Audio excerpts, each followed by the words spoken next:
കഥ പറഞ്ഞുകൊണ്ടിരുന്ന തിരശീല പാതി വഴിക്ക് നിർത്തിക്കൊണ്ട് ഇനി ശരവിളക്ക് പറയും ബാക്കി ഭാഗം എന്ന് പറഞ്ഞപ്പോൾ വിക്രമാദിത്യൻ വേഗം തന്നെ വേതാളത്തെ ശരവിളക്കിലേക്ക് പ്രവേശിപ്പിച്ചു. എന്നിട്ട് അദ്ദേഹം ശരവിളക്കിനെ നോക്കിക്കൊണ്ട് പറഞ്ഞു, പ്രിയപ്പെട്ട ശരവിളക്കെ, തിരശീല പറഞ്ഞു പാതിയാക്കി വെച്ച കഥ ബാക്കിയുള്ള ഭാഗം ഞങ്ങൾക്ക് പറഞ്ഞു തരിക. വിക്രമാദിത്യൻ പറഞ്ഞത് കേട്ട് ആനന്ദവല്ലിയും ബന്ധുക്കളും ആകാംക്ഷയോടെ ശരവിളക്കിനെ നോക്കി.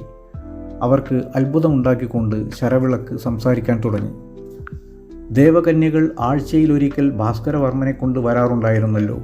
ഇടയ്ക്കിടെ തൻ്റെ ഭർത്താവായ ഭാസ്കരവർമ്മൻ തൻ്റെ സമീപത്തുള്ളതായി ആനന്ദിനിക്ക് തോന്നിയിരുന്നു. പക്ഷെ അത് സ്വപ്നമാകാമെന്ന് അവൾ കരുതി. കുറച്ചുനാൾ കഴിഞ്ഞപ്പോഴേക്കും രാജകുമാരി ഗർഭിണിയായി. ഭർത്താവ് കൂടെയില്ലാതെ ഗർഭിണിയായ രാജകുമാരിയെ രാജാവ് വനത്തിലേക്ക് പറഞ്ഞയച്ചു. കൊട്ടാരത്തിൻ്റെ സുഖലോലുപതയിൽ നിന്നും വനത്തിൻ്റെ ഭീകരതയിലേക്ക് എടുത്തെറിയപ്പെട്ട രാജകുമാരി അനാഥയായി വനത്തിൽ അലഞ്ഞു നടന്നു. വിധിയുടെ ക്രൂരത എന്നല്ലാതെ എന്തു പറയാൻ. ക്രൂരമൃഗങ്ങൾ അലഞ്ഞു തിരിയുന്ന കൊടുങ്കാട്ടിൽ രാജകുമാരി ഇരുളിൽ ലക്ഷ്യമില്ലാതെ നടന്നു. അവൾക്ക് തോന്നി തൻ്റെ അന്ത്യം ആവാറായിരിക്കുന്നു. നിസ്സഹായയായിക്കൊണ്ട് രക്ഷയ്ക്കായി അങ്ങോട്ടും ഇങ്ങോട്ടും പരതി നോക്കുന്ന അവൾക്ക് ഒരാശ്വാസമായിക്കൊണ്ട് ദൂരെ തീയെരിയുന്ന വെട്ടം കാണുകയും അവൾ അങ്ങോട്ട് വേഗത്തിൽ നടന്നു പോവുകയും ചെയ്തു. കുറേ ദൂരം നടന്നതിന് ശേഷം അവൾ ആ തീവെട്ടത്തിനടുത്ത് എത്തുകയും അതൊരു ശ്മശാനമാണെന്ന് തിരിച്ചറിയുകയും ചെയ്തു. അവിടെ ഒരു ദാസി തൻ്റെ ഒരേ ഒരു സന്താനമായ മകൾക്ക് അന്ത്യസംസ്കാരം ചെയ്യുകയായിരുന്നു.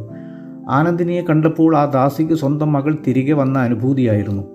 അവൾ ആനന്ദിനിയെ സ്വന്തം വീട്ടിലേക്ക് കൂട്ടിക്കൊണ്ടുപോയി.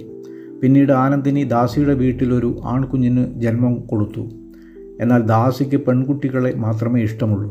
ആൺകുഞ്ഞുങ്ങളെ വളർത്താൻ അവൾ താല്പര്യപ്പെട്ടില്ല. അതുകൊണ്ട് ആ കുഞ്ഞിനെ വയറ്റാട്ടിയെ ഏൽപ്പിച്ചുകൊണ്ട് കാട്ടിൽ കൊണ്ടുപോയി കൊല്ലാൻ പറഞ്ഞു. ചന്ദ്രനെ പോലെ തിളങ്ങുന്ന ആ കുഞ്ഞു പൈതലിനെ കൊല്ലാൻ വയറ്റാട്ടിക്ക് മനസ്സ് വന്നില്ല. അതുകൊണ്ട് അവൾ ഒരു വലിയ സർപ്പപ്പുറ്റിനടുത്ത് ആ കുഞ്ഞിനെ ഉപേക്ഷിച്ചു തിരിച്ചു പോന്നു.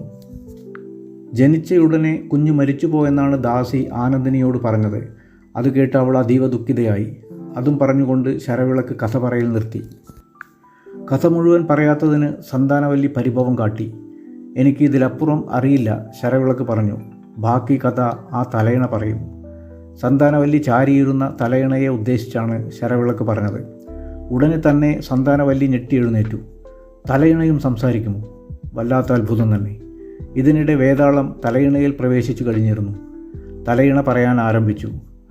കുഞ്ഞിനെ സർപ്പഗൃഹത്തിന് സമീപം ഉപേക്ഷിച്ചതുവരെയുള്ള കഥയാണല്ലോ ശരവിളക്ക് പറഞ്ഞത്. ബാക്കിയുള്ളത് ഞാൻ പറയാം.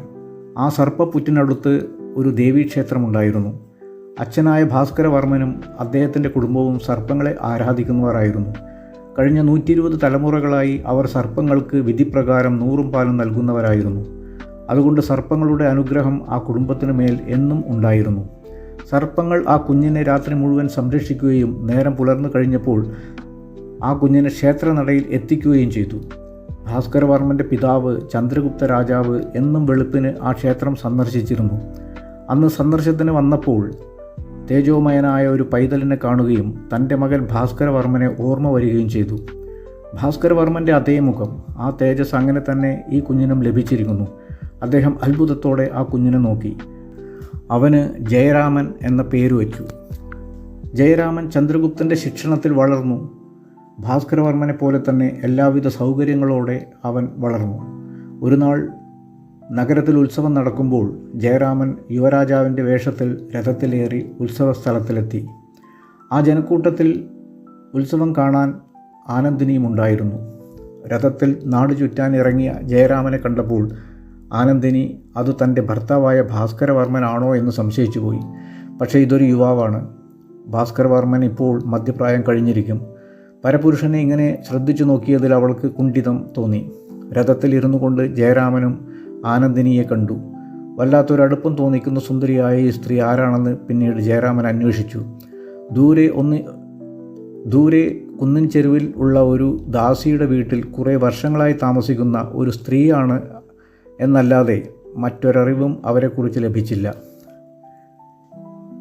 ഏതായാലും അവരെ ഒന്ന് കാണുക തന്നെ വേണം എന്നു കരുതി അടുത്ത ദിവസം തന്നെ ജയരാമൻ ആ ദാസി താമസിക്കുന്ന കുന്നിൻ ചെരുവിലേക്ക് പുറപ്പെട്ടു.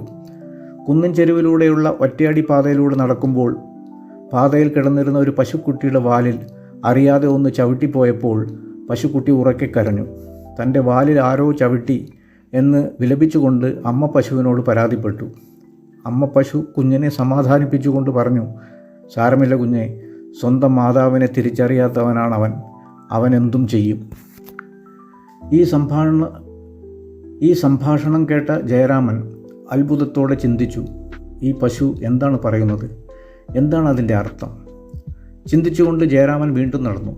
അധികം താമസിയാതെ തന്നെ അവൻ ദാസിയുടെ വീട്ടിലെത്തി. അവിടെയുള്ള ആ സുന്ദരിയായ സ്ത്രീയെക്കുറിച്ച് അന്വേഷിച്ചു. ദാസി ആനന്ദിനിയെ വിളിച്ചു വരുത്തി. ആനന്ദിനി പുറത്തു വാതിൽക്കലെത്തി. രണ്ടുപേരും പരസ്പരം കണ്ടു.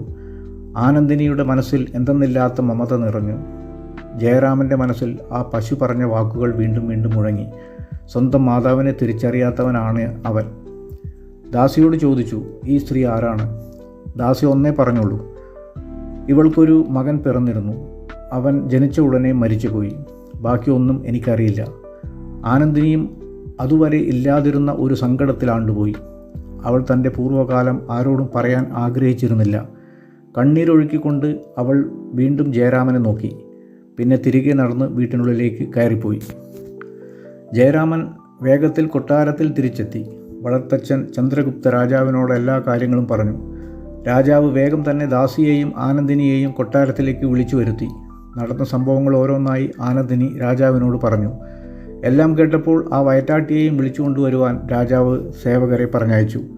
അല്പസമയത്തിനകം വയറ്റാട്ടിയും കൊട്ടാരത്തിലെത്തി. എല്ലാവരും പറഞ്ഞത് കേട്ടിട്ട് രാജാവിന് ഏറെ വിഷമമുണ്ടായി. രാജാവ് നേരെ ഭഗവതിയുടെ അമ്പലത്തിലെത്തി.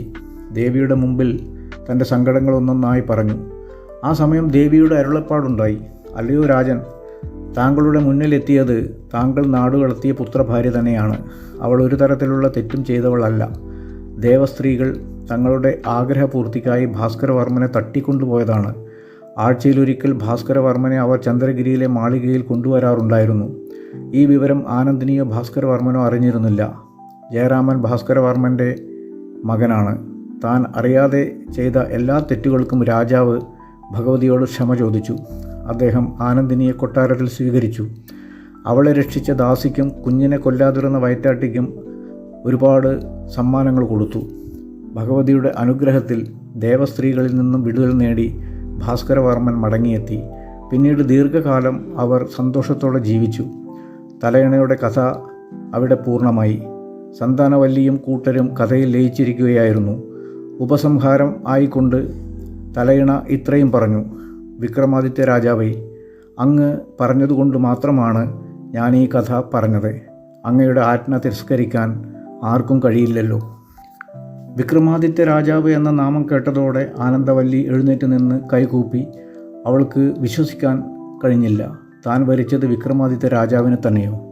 സന്തോഷവും ആശ്ചര്യവും പരിഭ്രമവും എല്ലാം കൂടിയുള്ള ഒരു സമ്മിശ്ര വികാരം അവളിൽ നിറഞ്ഞു. അവൾ വിക്രമാദിത്യന് മുമ്പിൽ തലകുനിച്ചു. കുറച്ച് ദിവസങ്ങൾക്ക് ശേഷം വിക്രമാദിത്യനും സന്താനവല്ലിയും ആ ബ്രാഹ്മണ ബാലനും വിദർഭയിൽ നിന്നും മടങ്ങി ഉജ്ജയിനിയിൽ എത്തി. ബ്രാഹ്മണന് സ്വന്തം മകനെ തിരിച്ചേൽപ്പിച്ചുകൊണ്ട് വിക്രമാദിത്യൻ തൻ്റെ ഒരു കാടാറുമാസം പൂർത്തിയാക്കി. രതിഭാമ എന്ന സാലഭഞ്ജിക കഥ പറഞ്ഞ് അവസാനിച്ചപ്പോഴേക്കും നേരം സന്ധ്യയായിരുന്നു. സിംഹാസന ആരോഹണ ശ്രമം അടുത്ത ദിവസത്തേക്ക് മാറ്റിവെച്ചുകൊണ്ട് ഭോജരാജാവ് പൂജാതി കാര്യങ്ങൾക്കായി കൊട്ടാരത്തിലേക്ക് പോയി.